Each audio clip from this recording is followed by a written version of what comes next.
So, you turboed your car. Nice. You're ready for some more power, some big noises, and lots of dudes' attention. That's awesome. But there's more to turboing a car than just picking the right parts and getting them installed. You gotta tell your car's brain about the new parts so you don't blow it up. I'm talking about tuning. I'm Zach, and this is Money Pit, and today we finally make some more power, baby. Hopefully about 225 horses worth. But before we do that, we've got a few things to do. First, we're gonna talk about the different options you have for tuning. Then I'm gonna install boost control so we can control our boost. And then I've got a few little other things left to button up. So we're gonna do that stuff, then get this thing fired up, and then we're off to the dyno. Let's go!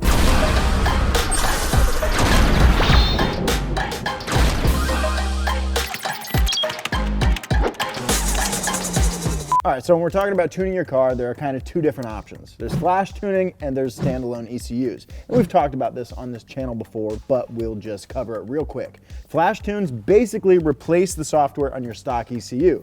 A company will send you a little device that you plug into your OBD2 port, and they'll also send you a tune file that you replace your factory software with. But for something like the Miata, there really is no flash tune option for the setup that we've got. But luckily, we already went standalone, as you may recall. That is your other big option. It gives you power over everything. You take control of all the controls. It's kind of a big responsibility. So if you're gonna go standalone ECU, really most of the time what you're gonna wanna do is find yourself a local and reputable tuner that's comfortable with your platform and your ECU, and then you're gonna wanna get your car to that person so they can put it on a dyno and build you a custom tune without blowing anything up. So that's exactly what we're gonna do today. But before we do it, I gotta install boost control so that we have control over our boost levels. I'm about halfway there. I got the wires routed into the old cabin. Now I just gotta get them to the ECU. Now to connect them to the ECU is pretty easy. The Mega Squirt comes with all these leads that already have the correct connectors on the end of them. So all I gotta do is splice this wire to my wire from the boost solenoid and then plug it into our little auxiliary connector on the back of the Mega Squirt. Now to figure out which of these pins I need to use, I just need to go to their website. It's all listed out and it should be really easy. So I'm just gonna splice these together, plug it in. All right, so at the other end of those wires, we've got our boost control solenoid right here. I got this from DIY Auto Tune, same folks that make the ECU, and I think it was about 50 or 60 bucks. And this is gonna let us control our boost. So I'm gonna eventually get this thing mounted right here, but first I gotta put these little barbs on so we can plumb vacuum lines to the solenoid. All right, now that we've got our boost solenoid in place and all mounted up, it's time to plumb our vacuum lines. And this is the important part. This is how this thing works. I'll show you how to hook it up. It's really simple. All right, so we've got this vacuum line connected to the bottom port on the wastegate, and then it's gonna also connect to the outlet on the turbo. So it's gonna see whatever pressure the turbo is making immediately. Okay, so we're using a lot of adapters down here, which I do hate, but it's okay, it's gonna work. The fact is, we gotta switch our vacuum line sizing. The ports on the wastegate are huge. The outlet port on the turbo itself is pretty small, and then the barbs on the boost solenoid are tiny. So we gotta go from small line to larger line. So basically what we have going on here is a little solenoid. It kind of goes in between the manifold pressure and the wastegate. So it lets us manipulate our manifold pressure and change what the wastegate actually sees to manipulate our boost pressure. So we can trick the wastegate into making whatever boost pressure we want. All right, now we've got our boost control solenoid hooked up and all in working order. And with that, we're almost ready to go to the dyno. I do have a couple other things left to do. I'm gonna put some new plugs in this thing. I'm gonna gap them down, and I gotta put oil in it still, fire this thing up, and then we're on the road. Let's go. All right, so we're gonna yank out the old plugs that are in here and replace them with a fresh set. Now, it's always a good idea to have a nice new set of plugs, but apart from just having new plugs, we need to change the gap on our plugs because we've added this turbo. When you add a turbo to a car, you increase the cylinder pressure with all that extra air, and all that extra pressure in the cylinders makes it harder for your spark to jump the gap in your spark plug. So a way to remedy that is to make the gap on your spark plug a little bit smaller than what it should be. Got my Slick Harbor Freight feelers gauge here for measuring thicknesses and things. Woo. All right, so the stock gap is like 44 thousandths, which is even bigger than the biggest feeler gauge on here. We're gonna be shooting for 25 thousandths. That's a pretty small gap, but it's gonna help us avoid misfires and keep our spark nice and strong. That's what I want, so I'm gonna do that on all 4.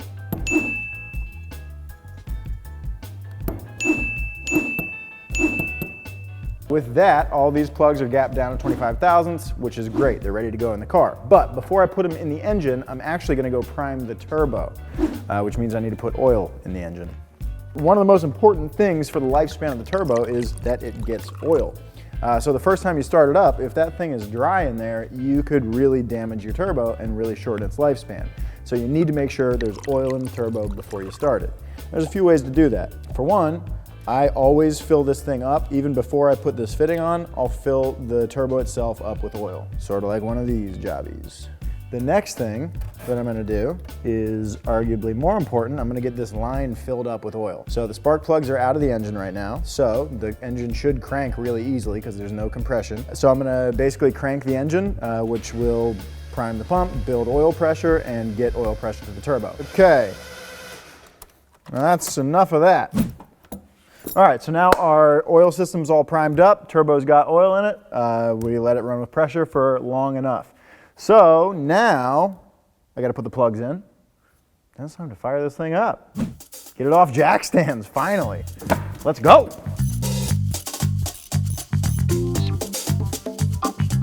All right, spark plugs are in, oil's in, turbo is primed.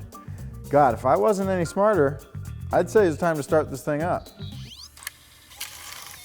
I was trying to call myself dumb. Or did I call myself smart? I can't even tell. Hear things turning on. Yep. All right. You ready? All right, let's fire this turd up. All right.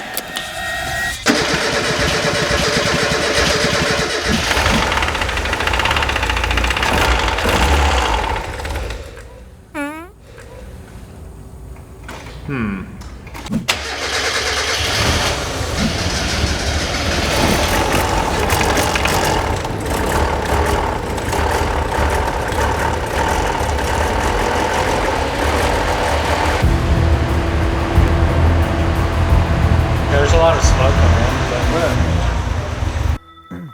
That's interesting. I wonder if we're just dumping fuel. My concern is that the dead times and stuff we put in for the new injectors, like I said, it was a little convoluted for Mega Squirt. Maybe I didn't do it right. Maybe that spreadsheet did me dirty. So I got to figure that out.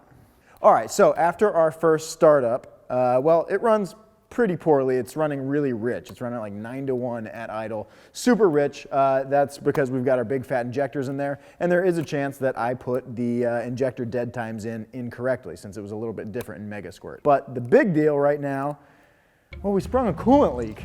Good Lord. That's not what I thought was going to happen. See, there's this bypass hose that goes from the heater core to the water pump inlet, and you have to move that to get your exhaust manifold on or off. Well, I guess that little O-ring in there wiggled its last wiggle, and now it leaks. This is the way she goes, baby. The way she goes. All right, so I called the dealership back to buy the parts that I need to fix the coolant leak, and they were like, oh, we actually have one in stock. So I just went and got it. It's only a couple hours later, and I think I fixed the leak. Took everything apart, put a new O-ring in, and I think we're back in business. She's bone dry, baby. She's bone dry. I think the coolant leak is fixed, which means there's nothing stopping us from tuning this hog, except for getting it to the dyno.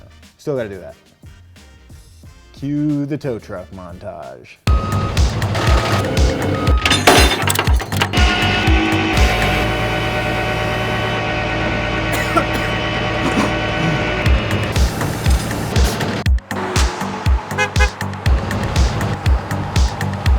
All right, we are back at my friend's EF1 Motorsports. We're ready to get this thing on the dyno and actually tune it, make some power, make all 225 of those horses, I hope.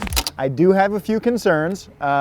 First off, I'm a little bit concerned about the head gasket. I mean, it's 25 years old in there. Who knows how much life it has left in it. My other concern is that I'm still running the stock cat. So that's gonna be a bit of a bottleneck in the exhaust system, and it might make it difficult to make my power goals. Hopefully not, but I don't know, we might have to fab up a test pipe real quick. My other concern is that I am kind of cutting things a little close. We're trying to go to a track day on Sunday with the Miata to redeem our last track day. Now, right now, it's Thursday. So I've got today and tomorrow to get this thing tuned and then shake it down on Saturday and hit the track on Sunday. It's a little ambitious, but I think we can do it. So we're gonna get the thing strapped down right now, start tuning, start making some tweaks, and hopefully we can make the track day on Sunday. Also, hopefully it doesn't blow up. Hopefully we make 225 horsepower. We're really hoping to pull a lot of things together right here, so wish me luck. All right, so the first thing we're gonna do is account for our new injectors and get this thing just idling and running normally, sort of like that, and then we'll work our way towards you know, higher RPMs and actually making power.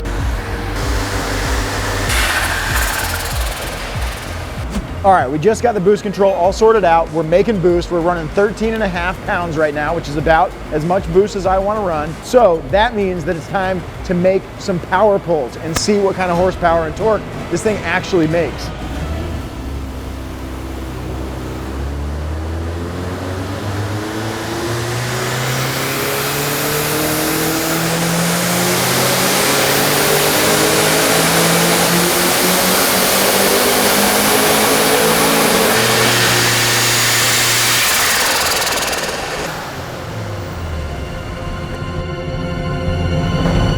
We did it! We made 227 horsepower, which means that we met my goal for maybe the first time ever. I've never been so excited about 227 horsepower in my whole life. But unfortunately, we're not done tuning yet. The fact is, making power pulls like that is kind of the easier part of tuning. There's a lot of work left to be done as far as drivability goes. So I'm gonna leave the car here overnight with Gibby, and tomorrow we'll get it on the fancy dyno, and then finally, then I can drive a 227 horsepower Miata. Oh baby, I'm excited. All right, so we're almost done with the tuning process. So the car's really drivable now. We've got a lot of the little bugs ironed out. And also, because I'm a man of safety, I'm having Gibby make me a map that only runs 12 PSI of boost. We're running 14.5 last night. That's what we're running right now. That's what we made 227 horsepower with, which is awesome. But I think it's probably a good idea that I have a little bit safer of a map than that also for things like track day, you know? Because I do want this thing to not blow up. So we got a few things left to wrap up on the dyno, then we'll get it off the dyno and finally onto the road. I'm so excited to drive this thing. I can't even tell you. I can't wait.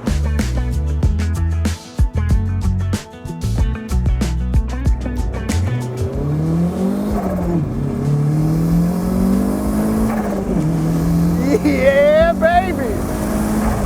Woo! This thing's finally quick! Oh, it's all coming together, baby, and just in the nick of time. Tomorrow, I'm going to the track. So I gotta take this thing back to the shop. I gotta clean it up because it looks terrible. I gotta check all my nuts and bolts, make sure everything's tight, top off all my fluids, and get this thing ready for the track. We're going back to Willow Springs tomorrow so I can hopefully redeem myself from the first track day experience we had in the Miata. This thing is ready for the racetrack now. I'm not even worried. I mean, maybe I'm a little worried, but that's normal, right? So thank you guys so much for watching this turbo saga. The Miata is finally turboed. I can't believe it. 227 horsepower, baby. This thing shreds, and I hope you're having a good time. I'm having a blast. Follow me on Instagram @ZachJob. Don't forget to follow Donut Media while you're there. I'll see you guys next week at the freaking racetrack, baby. Ha ha!